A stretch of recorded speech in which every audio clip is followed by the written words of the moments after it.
Hello guys, ituturo ko po sa inyo kung paano mag-task o mag-live sa Pupo.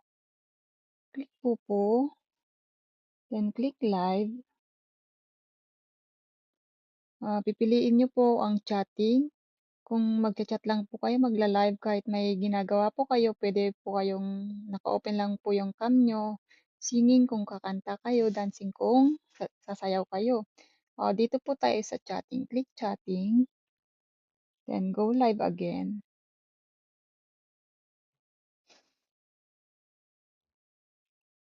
Ayan po. Nagla-live na po tayo. Dito po natin makikita ang rewards natin. Yung 3 lines dito sa baba. Click mo po yung 3 lines. Ayan po, yan na po ang makikita natin sa 3 lines na yon.